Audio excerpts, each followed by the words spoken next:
सुनिबा गोटे प्रोजेक्ट श्री गणेश से 6000 कोटी ऊर्ध टंका काम आरंभ हबार शुभारंभ करा एवं ता भितरे गोटे प्रोजेक्ट तार शुभ उद्घाटन करा एवं सही प्रोजेक्ट मानकरे 30,500 आमर लोक माने चाकरी पाइबे से प्रकार सुनिश्चित करी आमे कार्यक्रम को आज आरंभ करने जाऊँ। ठीक से ही भाव में गत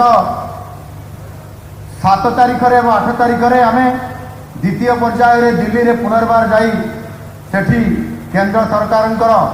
पेट्रोलियम एवं नेचुरल गैस मंत्रालय विभाग मानव केंद्र मंत्री सहित आम 3टी एवं अन्य विभाग मिसेक समुदाय 14टी विभाग एमओयू साइन करलु। जो आईओसीएल विभाग आईओसीएल तरफ आम जो एमओयू साइन करलु से केवल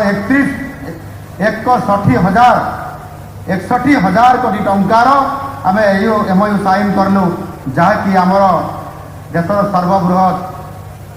बंदर पारादीप रे केमिकल्स एवं पेट्रोकेमिकल्स ये प्रोजेक्ट गुड़िक कराई एवं से ही दिन आहरी 50 रु अधिक प्रकल्प आसिक आम सहित डाउनस्ट्रीम एवं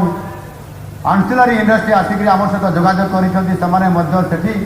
ये शिल्प प्रतिष्ठा करने एणु आमको आज अपूर्व अपार सुजोग आशार संभावना राज्य हिसाब से ये शिल्पकर हब करने आवश्यकता होची भित्तिभूमि आवश्यकता। भित्तिभूमि विशेष भाव सड़क निर्माण हम जातीय राजपथ आरंभ कर राज्य राजपथ एवं रेलपथ एवं बंदर निर्माण जदि कर ये समस्त प्रोजेक्ट गुड़िक सफल लाभ हो पार। आज ये जो एक सुवर्ण सुजोग आसी माननीय नितिन गडकरी जी आज आम गण में अच्छा सी आसबार आज दिन तमाम विभिन्न कार्यक्रम रे रहिबा सहित मो सहित आलोचना करुले मत भी से परामर्श देले। बताइए मोहन जी क्या करना चाहिए, मैं क्या कर सकता हूँ उड़ीसा के लिए। अब जो बनना है मैं निश्चित रूप से वो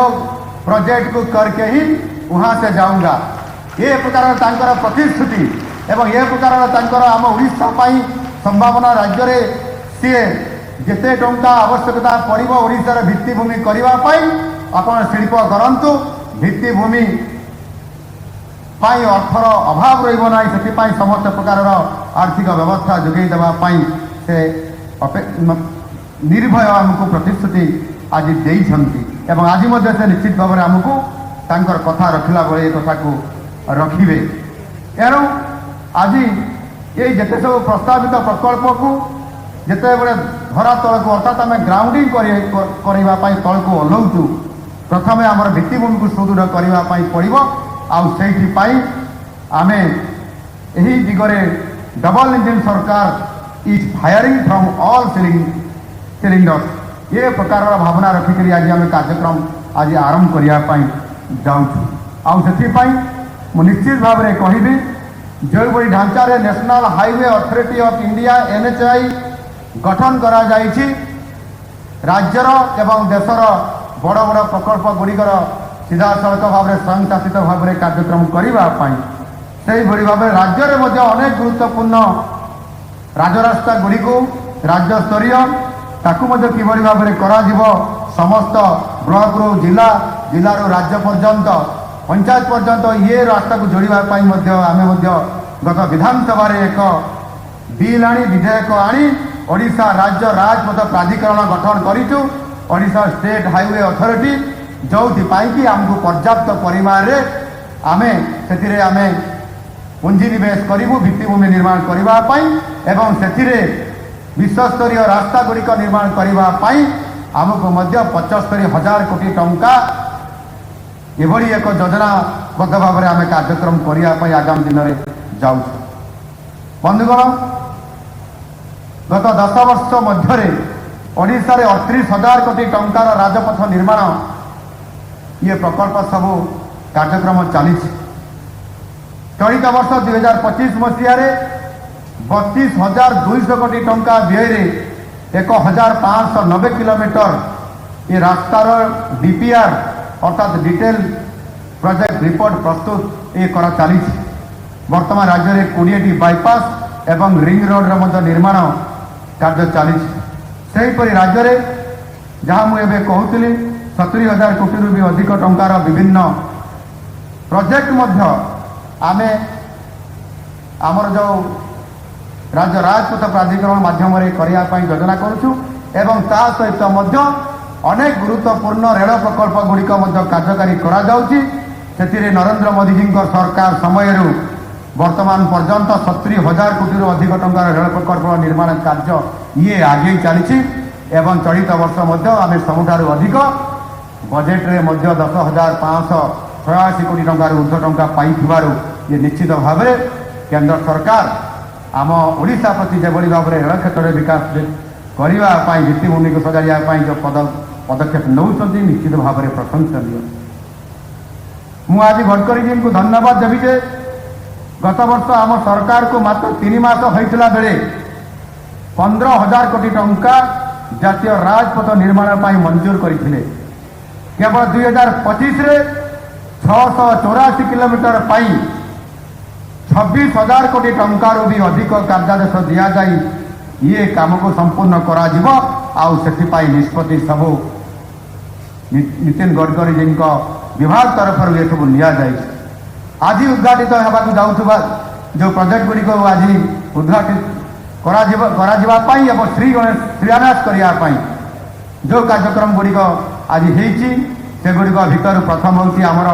तालचेर कामाख्यानगर पर्यंत 4 लेन ये प्रकल्प ता भितर अच्छी मोट 21 किलोमीटर लंबा ये रास्तार 800 कोटी टंका खर्च हो रास्ता डुबुरी और तालचेर भली प्रमुख शिल्प क्षेत्र गुड़ी ये संजोग कर रास्ता पर्यंत और कामाख्यानगर निर्मित बाईपास मंत्री मोहन माझी प्रतिक्रिया आसुची सुनिबा कौन कहते मुख्यमंत्री मोहन माझी आज आम समस्त विशेष करके ओडिशा एक पवित्र दिन सफलतार दिन ओडिशा रे केंद्र सड़क परिवहन और राजपथ विभाग मंत्री श्रीयुक्त नितिन गडकरी महोदय तांको द्वारा जो गुरुत्वपूर्ण प्रकल्पर शिलान्यास उद्घाटन अवसर रे आज ये साधारण सभारे से उपस्थित अछंती माननीय केंद्र मंत्री सड़क परिवहन और राजपथ श्रीयुक्त नितिन गडकरी जी माननीय उपमुख्यमंत्री श्रीयुक्त कनकवर्धन सिंह महोदय माननीय उपमुख्यमंत्री श्रीमती प्रभाती परिडा महोदया माननीय मंत्री पूर्त आईन और अबकारी श्रीयुक्त पृथ्वीराज हरिचंदन महोदय माननीय मंत्री वाणिज्य परिवहन एवं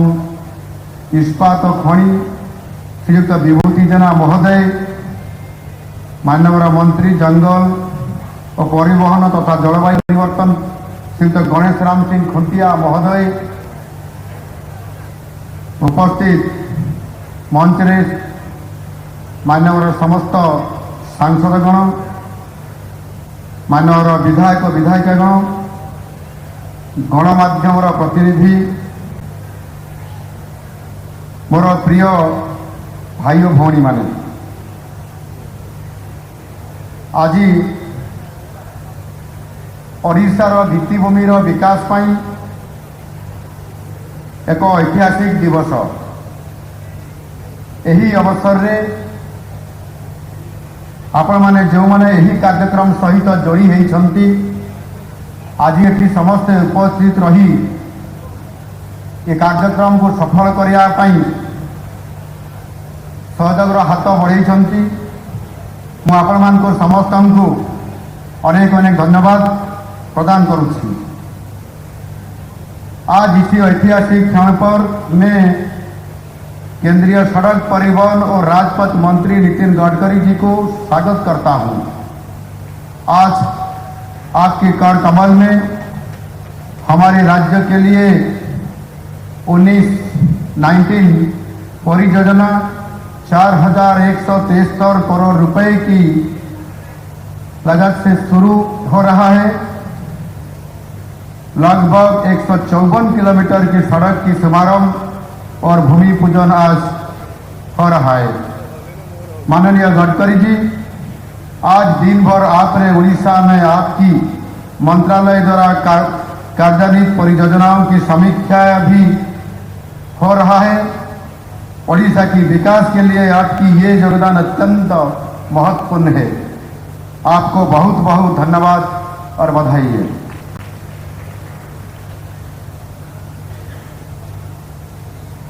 ओडिशा विकास रे आज एक नूतन फर्द जोड़ी होगा जाऊँ। आज मान्यवर केंद्र मंत्री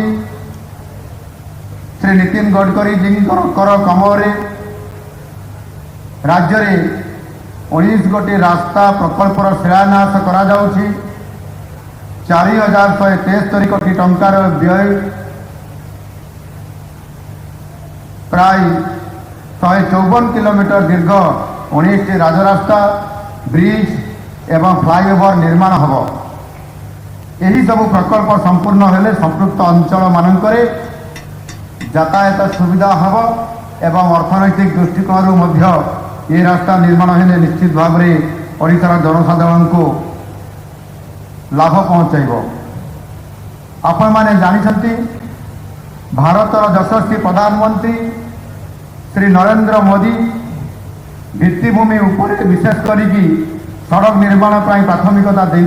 देइछंती। तेणु 2014 मसीह सेते बड़र सरकार दिन को प्राय मात्र 14 किलोमीटर रास्ता निर्माण करुला बेले प्रथम 2 वर्ष प्राय 36 किलोमीटर को वृद्धि पाई। वर्तमान ता वृद्धि पाई दिन को 100 किलोमीटर रे पहुंची। कथारे कहती जेकोसी अंचल विकास दर्पण हेउछि एहार रास्ता। यातायात सुगम आरामदायक हो पारिले आम विकास द्रुततर होता है। आपण माने समस्ते जानती जे माननीय मोदी जी भित्तिभूमि निर्माण को केते गुरुत्व दियंती। गुजरात मॉडल रहा एक अविच्छेद्य अंग। आपण माने जानी आश्चर्य हेबे जे सारा भारत वर्ष 2014 मसीह पुंजी खर्च प्राय 2 लाख कोटी टंका थिला बेले गत बजेट रे यह 11 लाख कोटी टंका को वृद्धि पाई थिला, अर्थात प्राय 5 गुण। एथिरु सिंह भाग खर्च होउछि रास्ता एवं रेल निर्माण पाई। विकास रे पुंजी खर्चर महत्व को हृदयंगम करी आम नुआ सरकार आसिला परे आमे ओडिशा रे चलित वर्ष बजेट रे ताको गुरुत्व देइछु